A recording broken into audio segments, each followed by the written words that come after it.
Hai co-friends, jika melihat soal seperti ini, maka untuk menyelesaikan limit yang kita punya, kita tidak bisa langsung mensubstitusikan nilai x-nya dengan 0 karena hasil dari limitnya akan memiliki bentuk yang tak tentu. Sehingga kita akan tuliskan terlebih dahulu limit yang kita punya menjadi limit x mendekati 0 dari sin kuadrat x dibagi dengan 1/2 dikalikan dengan x kuadrat ditambah dengan tan kuadrat x lalu dibagi dengan 1/2 dikalikan dengan x kuadrat.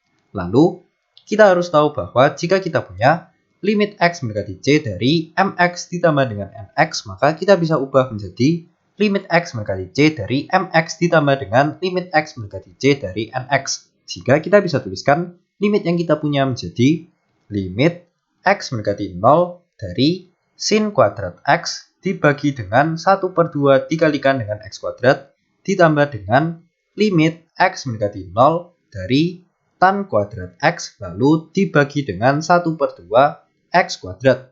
Lalu kita akan tuliskan limit yang kita punya menjadi limit x mendekati 0 dari sin kuadrat x atau akan kita ubah menjadi sin x dikalikan dengan sin x lalu akan kita bagi dengan 1/2 x kuadrat atau akan kita ubah menjadi 1/2 x dikalikan dengan x. Lalu akan kita tambahkan dengan limit x mendekati 0 dari tan kuadrat x atau bisa kita ubah menjadi tan x dikalikan dengan tan x. Lalu akan kita bagi dengan 1/2 x kuadrat atau bisa kita ubah menjadi 1/2 x dikalikan dengan x. Lalu kita perlu tahu bahwa jika kita punya limit x mendekati d dari gx dikalikan dengan hx, maka akan sama dengan limit x mendekati d dari gx dikalikan dengan limit x mendekati d dari hx. Sehingga kita akan ubah limit yang kita punya menjadi limit x mendekati 0 dari sin x dibagi dengan 1/2 x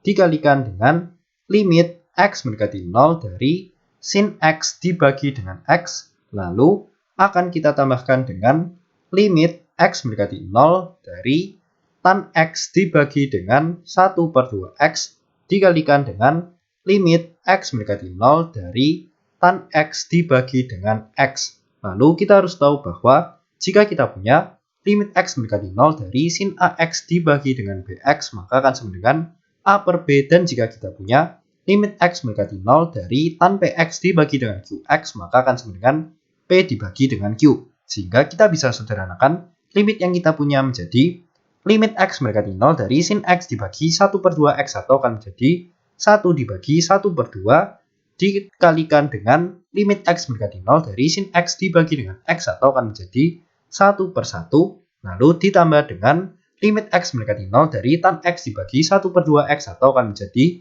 1 dibagi 1/2 lalu kita kalikan dengan limit x mendekati 0 dari tan x dibagi dengan x atau sama dengan 1/1. Atau jika kita sederhanakan maka hasilnya akan sama dengan 1 dibagi 1/2 atau sama dengan 2 dikalikan dengan 1 ditambah dengan 1 dibagi 1/2 atau 2 dikalikan dengan 1. Sehingga akan sama dengan 2 ditambah 2 atau akan sama dengan 4. Jadi kita bisa simpulkan bahwa nilai dari limit tersebut adalah 4 atau pilihan jawaban yang paling benar adalah pilihan jawaban E. Sampai jumpa di pertanyaan berikutnya.